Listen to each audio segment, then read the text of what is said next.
Voici d'hier à aujourd'hui, une capsule de Normand de Lessard. Normand nous présente des personnes ou des événements qui sont venus marquer notre passé en Beauce. Sur ce, bon visionnement.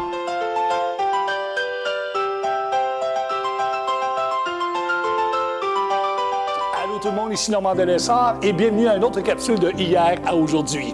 Je suis présentement à l'Hôtel de Ville de Saint-Victor, soit dans la bibliothèque municipale. Je m'en vais rencontrer le maire, M. Jonathan Bolduc. Il va nous raconter son histoire et l'histoire du village. On regarde ce que ça donne. Bon visionnement!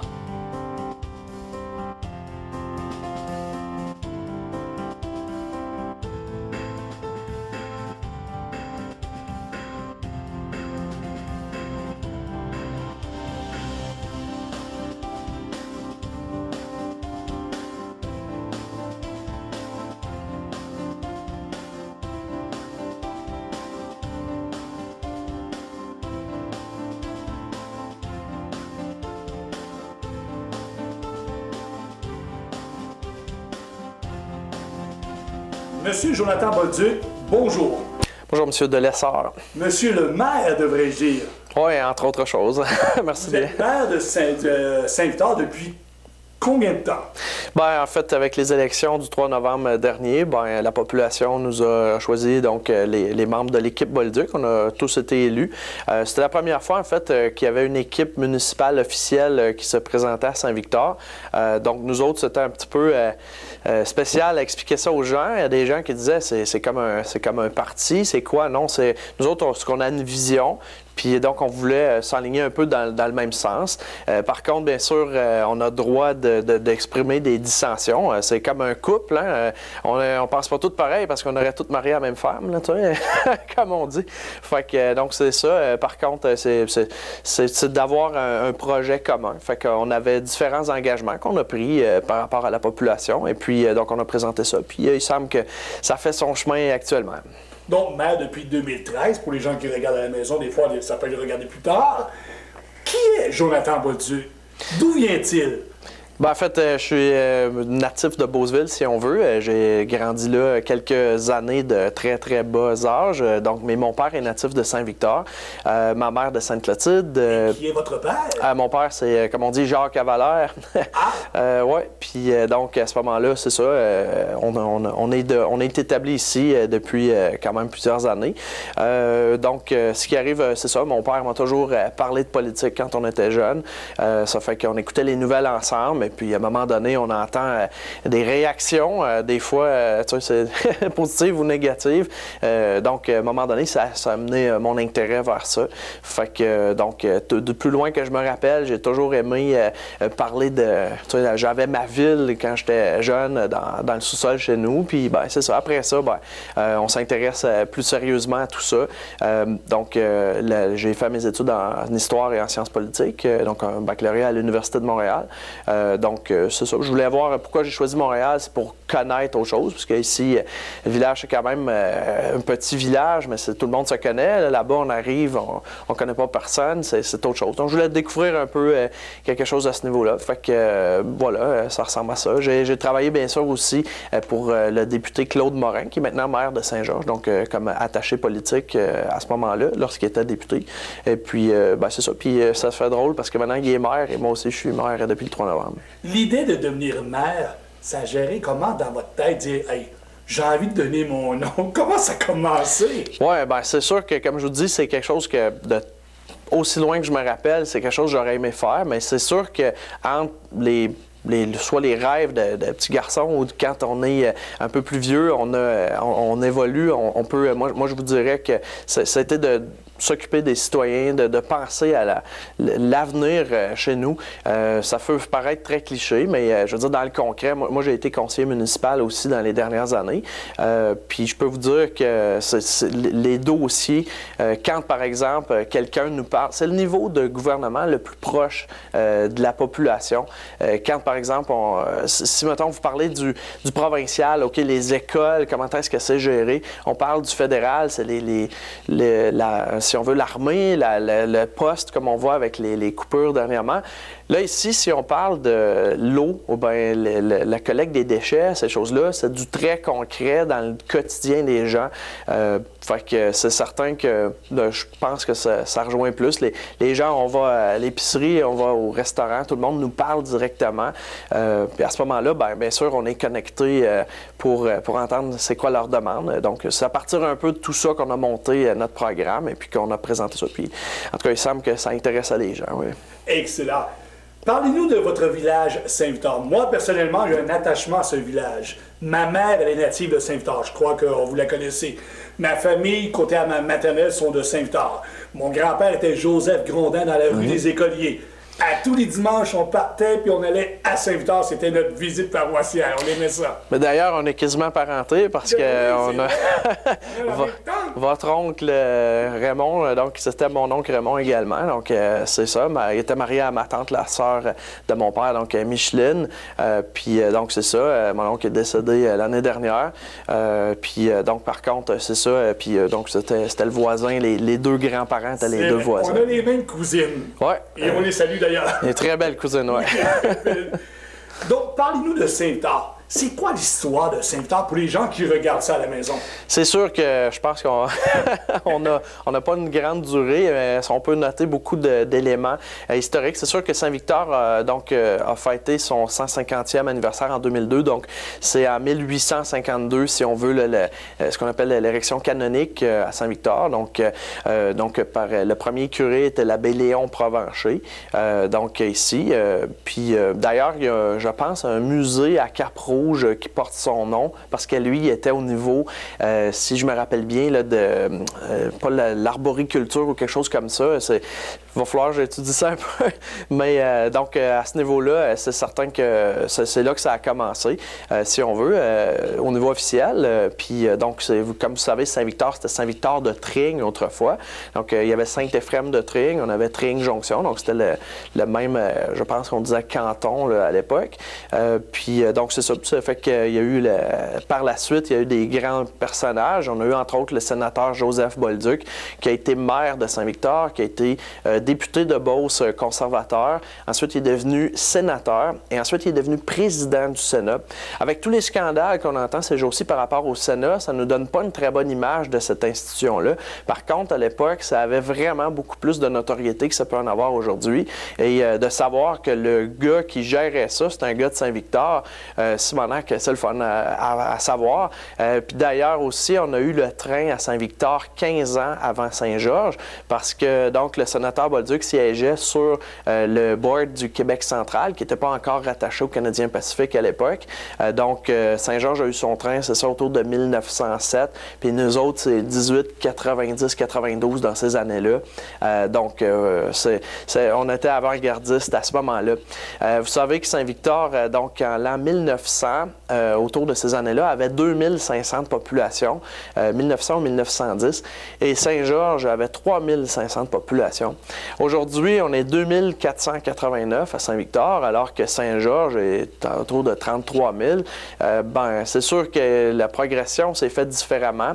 Saint-Victor a vécu des conflagrations également, donc des gros incendies qui ont ravagé la majeure partie du village. Entre autres, justement, je pense que c'est en 1897, évidemment, je ne m'en rappelle pas, Dieu merci, mais en 1897, on avait perdu l'église qu'on avait à ce moment-là. Et l'église qu'on a aujourd'hui, donc, a été bâtie en l'an 1900, entre autres encore avec la participation, l'influence du sénateur Bolduc qui avait dit on va bâtir une église comme on en trouve dans les villes. Et si vous regardez au niveau du patrimoine religieux, c'est établi par le gouvernement du Québec, il y a un classement des églises. Donc, si vous regardez, quand on parle d'une cote B, c'est, je crois, une cote exceptionnelle. C'est très élevé. Plus élevé que ça, c'est les cathédrales ou je pense, la basilique, là, ou l'archevêque à Québec, quelque chose comme ça. Mais donc, dans la Beauce, on retrouve 4 églises qui sont cotées B. Et entre autres, donc, vous avez Saint-Georges, Sainte-Marie, Saint-Joseph et Saint-Victor, une église, comme on dit, à 3 clochers qui est, comme le sénateur Bolduc disait, donc ça, on retrouve dans les villes avec l'orgue Casavant qui est dedans. Donc, superbe œuvre architecturale. Et d'ailleurs, j'ai été baptisé dans cette église. Ben. Mon baptistère est de Saint-Victor. Ma mère et mon père construisaient la maison paternelle et avant demeurait à Saint-Victor. Donc, mon baptistère, c'est natif de Saint-Victor. Ben, c'est formidable, ça. Il y a eu des grandes personnalités à Saint-Victor. On parle de Noël Lessard, le ramasseur. Certainement. D'ailleurs, je me demandais si tu avais un peu de lien de parenté avec vous. Mais ça aurait été plaisant. Mais moi, je me souviens, le samedi matin, on montait. Et à 6 h le matin, il y avait un line-up dehors épouvantable pour Noël Lessard. Il a marqué l'histoire de Saint-Victor, cet homme-là. Certainement. Moi, c'est sûr que c'est pas je m'en rappelle pas d'avoir vécu ça. Par contre, c'est sûr qu'on nous en a parlé abondamment. Puis donc, les gens venaient à Saint-Victor de très loin, je pense même à partir des États-Unis, pour se faire, comme on dit, ramancher. Donc, c'est ça. C'était comme un don qu'il y avait eu à ce niveau-là. À Saint-Victor, donc, on a l'édifice municipal ici. On a une salle, donc, qui a été nommée au printemps dernier en l'honneur de Noël Lessard. Donc, c'est la salle Noël Lessard, c'est pour les réunions des différents comités. Et puis, si vous passez là, vous allez voir son effigie. Et donc, c'est ça, c'est pour souligner cette personne qui a mis Saint-Victor sur la map, mettons, dans ces années-là, certainement. Les activités qu'on peut retrouver à Saint-Victor. Bien, quelque chose d'assez fort ici, c'est le hockey, c'est certain. Donc, on a plusieurs ligues, puis beaucoup de gens, ça attire les gens. Puis en fait, comme on dit aussi, ça garde les gens. Les jeunes, il y a beaucoup de personnes qui assistent à ça, qui participent. On a évidemment le soccer aussi qui est très fort. Donc, on a dans notre équipe municipale, on a Xavier Bouilly entre autres, qui a lancé le soccer Saint-Victor, puis qu'en fait, on a, je pense, entre 150 et 200 jeunes à chaque été là, qui participent à ça. On a donc des terrains qui sont mis à la disposition des jeunes sur les terrains de l'Aube Nouvelle.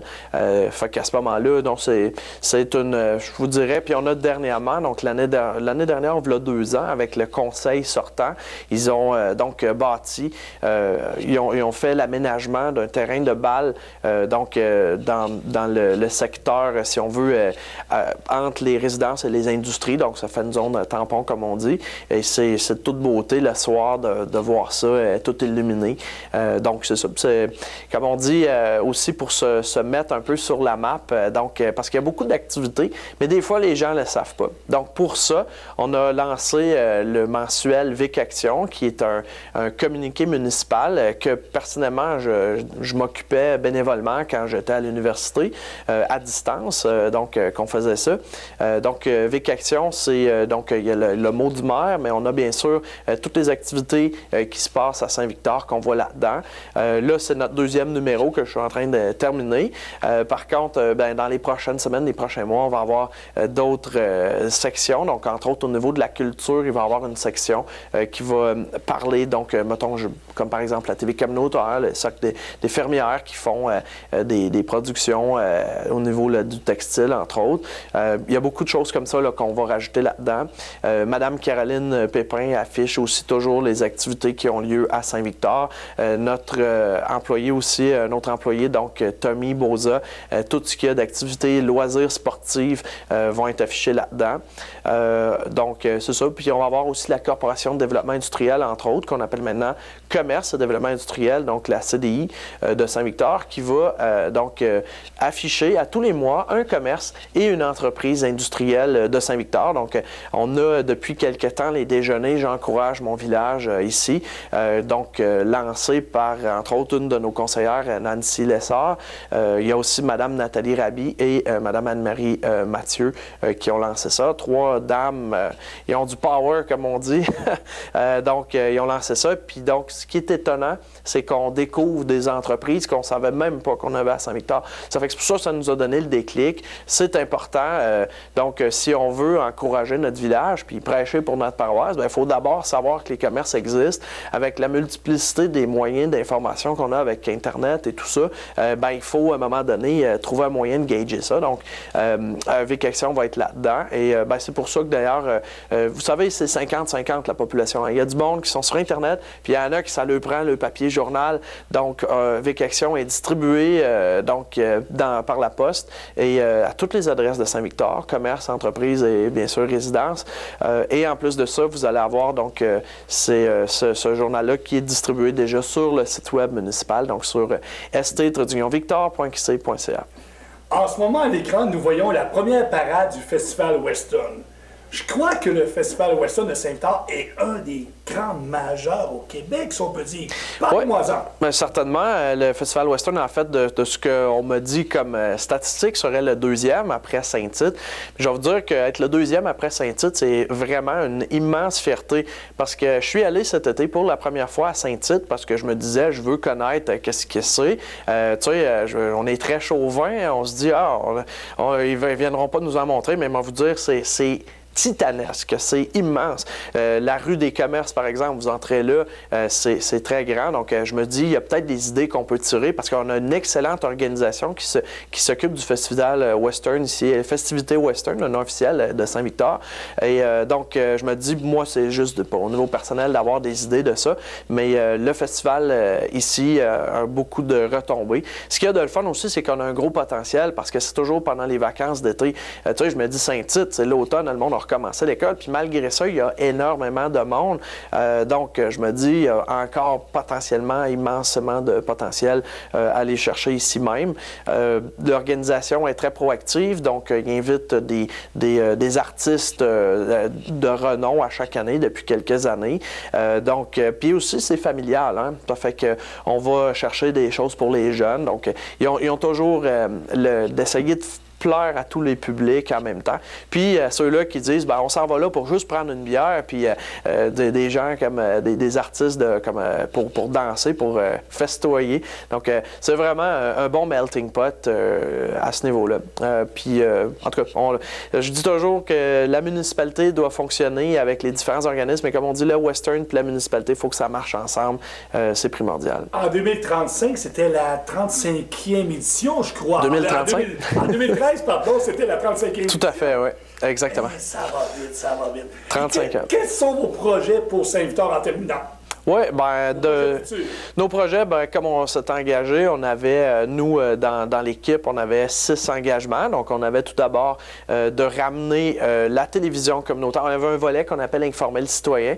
Donc, on avait dit qu'on voulait ramener les séances du conseil télévisées, donc à la TV communautaire, et bien sûr diffuser sur notre site que j'ai cofondé avec mon ami Martin Rodrigue, donc Beauce TV, tout ça bénévolement. Donc, parce qu'il y a des gens qui ne peuvent pas se déplacer. Les gens, par exemple, de l'Aube Nouvelle, qu'on est allé voir il y a 2 semaines et qui étaient très heureux du retour de la TV, donc des séances du conseil filmées. Donc, c'est ça. Nous autres, c'est pour informer la population. Ensuite, puis on remercie bien sûr les bénévoles de la TV communautaire qui viennent gentiment filmer les séances. On avait dit dans le volet informer le citoyen, donc également, donc comme on a parlé tout à l'heure, Vic Action, ça faisait partie des engagements qu'on avait de pris. Donc c'est déjà réalisé, puis on va le continuer. On avait aussi consulté le citoyen. Donc consulter le citoyen, c'est la création d'un comité de citoyens. Donc ça va être après les fêtes, comme on a dit. Donc là, on apprend, on découvre les airs, comme on dit. Puis maintenant, donc c'est ça après les fêtes. Il y a beaucoup de citoyens qui auraient aimé siéger au conseil, mais comme vous savez, un conseil, il y a un maire puis il y a 6 conseillers pour une municipalité de notre taille, donc on ne peut pas assurer tout le monde ici. Par contre, je pense qu'il y a moyen d'informer les gens puis de consulter encore plus les gens. De cette façon-là, c'est l'initiative du comité de citoyens qui va être mis en place. Donc, après les fêtes, on a des gens au niveau, dans vraiment, mettons, au niveau éducationnel, au niveau de l'ingénierie, si on veut, au niveau des infrastructures, si on veut. On a beaucoup de gens de la place là, qui sont intéressés de mettre la main à la pâte. Puis tout ça va se faire idéalement plus en ligne. Donc, on va avoir des personnes aussi on va trouver moyen de rejoindre le plus de gens possible. Donc, enfin, bien sûr, on avait 3 autres engagements de long terme. Donc, on parlait donc de les infrastructures routières qu'on voulait s'occuper de procéder à la réfection et l'asphaltage progressif des rangs. Ça, c'est sûr qu'on ne fait pas ça dans la première puis même dans les 4 ans. C'est d'initier. C'est comme je dis toujours pour gravir une montagne, il faut partir par faire le premier pas. Donc, moi, je me base entre autres sur Saint-Benoît, qui est une municipalité limitrophe à Saint-Victor, qui ont, par exemple, vraiment un plan d'asphaltage sur plusieurs années. Puis à chaque année, ils font un bout d'asphalte, mais ils font la fondation d'abord. Donc, vous allez dans le rang Saint-Henri, où est-ce que le maire sortant, Marco Marois, réside. Tous ces secteurs-là, c'est asphalté. Puis c'est un rang là, où il y a des fermes. Là. Donc, c'est pas parce que c'est de la paroisse que donc ces gens-là, avec les types de véhicules qui vont dans des fermes en 2013, ça prend une bonne fondation, puis ça coûte moins cher d'entretien à long terme. Donc, finalement, qualité de vie puis économie, on peut-tu se permettre de ne pas faire ça? Donc, mais c'est sur le long terme qu'il faut qu'on fasse ça. L'autre point de long terme, c'est la protection, un plan de protection du lac Fortin. Donc, nous autres, on a dit qu'on créait un fonds de protection du lac Fortin, c'est-à-dire qu'à partir des taxes municipales, les taxes foncières payées par les citoyens du lac Fortin, donc on va établir un pourcentage de ça qu'on va remettre donc aux initiatives, comme là, cette année, l'année qui vient. C'est le reboisement qui va se poursuivre, le reboisement des rives. Donc, pour vous savez, le lac, il faut qu'il respire. Donc, c'est de dépolluer le lac, mais c'est la nature qui fait ça. Donc, l'APELF, entre autres, l'Association de protection de l'environnement du lac Fortin, fait un travail, un excellent travail à ce niveau-là. C'est remarquable. Et donc, nous, on appuie, on va continuer d'appuyer donc les démarches d'APELF. Et enfin, l'autre plan, donc, c'est l'autre engagement, c'est un plan de gestion et de remboursement de la dette. Donc, nous autres ici, c'est pas de dire qu'on a une grosse ou une petite dette, c'est surtout de dire qu'est-ce qu'on fait pour l'avenir. Donc, je vous donne un exemple, comme ce qui s'en vient. On a, par exemple, les bassins de traitement des eaux usées à la station, comme on dit. Donc, il y a une durée si on veut, il faut que ça soit nettoyé aux 10-15 ans. Donc, depuis leur construction, ça n'a jamais été fait. Donc, on est dû, comme on dit. Donc, je parle avec le directeur général et je dis comment ça coûte. Donc, ça, aux alentours potentiellement de 100 000 $. Donc, qu'est-ce qu'on fait? Comment d'argent qu'on a de côté. Donc, il me dit, il faut aller par règlement d'emprunt. Voyons donc, règlement d'emprunt pour quelque chose qui est récurrent. Donc, c'est exactement l'engagement qu'on a pris. C'est ce genre d'exemple-là. Donc là, comme on dit, on n'a pas le choix, il faut le faire. C'est pas une option de faire ça. Donc, on le fait. On va devoir procéder à un règlement d'emprunt, mais en même temps, on va mettre de l'argent de côté à chaque année. Donc, le 10-15 000 $, je dis un chiffre de même, mais qu'on va payer en paiement, on va mettre aussi un 10-15 000 $ qu'on va mettre de côté pour que dans 10-15 ans, l'administration qui aura à ce moment-là va avoir déjà une cagnotte de ramasser et n'aura pas besoin de procéder par règlement d'emprunt. Ça, c'est ce qui s'appelle être responsable, puis c'est à ce niveau-là qu'on a pris l'engagement auprès de la population qu'on voulait vraiment travailler pour que ce genre de choses-là ne se reproduisent plus, malgré que, bien sûr, dans les dernières années, il y a eu beaucoup d'investissements qui ont été faits au niveau de la machinerie puis tout ça, mais c'est simplement, comme je vous disais, c'est cette direction-là qu'on a pris, et puis c'est ce qu'on s'est engagé à faire, et la population nous a appuyés, on va livrer la marchandise. Le village de Saint-Victor a une page Facebook, je crois, également, que vous avez créée? Il y a un regroupement, entre autres, quelqu'un d'ici, Michel Mathieu, gère, donc, entre autres, que des activités, c'est pour, comme on dit, du social, c'est excellent. Les gens peuvent publier des photos, des choses comme ça, puis c'est Facebook, là, mais justement, on voit des fois des gens, mettons, qui partent de Québec pour du covoiturage, ils vont mettre une annonce là-dedans. C'est très, très communautaire et c'est une bonne initiative qu'il y a eu. Monsieur Bolduc, ce fut un honneur de vous rencontrer. On se parlait souvent sur Internet. Vous commentez souvent mes capsules. D'ailleurs, c'est comme ça que vous avez découvert mes capsules. J'aime vraiment beaucoup ce que vous faites, monsieur Normand. Honnêtement, c'est toujours le fun. Moi, j'ai un maniaque d'histoire. Et puis, de voir un peu la Beauce, où est-ce que ça a évolué. Quand vous mettez les vidéos, par exemple, du centre-ville de Saint-Georges, qu'autrefois, il y avait une île là, puis que moi, j'ai jamais vécu ça, mais que là, ensuite, ils ont rempli ça. Les années 70, voyons, on développe. C'est pas grave, l'environnement, mais ils ont fait place centre-ville. Puis, donc, de voir la progression de ça, puis avec vos commentaires, puis toujours le classique « Oh, regarde ce que ça donne! » J'aime bien ça. Merci beaucoup, M. Bolduc. J'apprécie d'avoir pris du temps avec vous. C'est tout à fait partagé. Merci.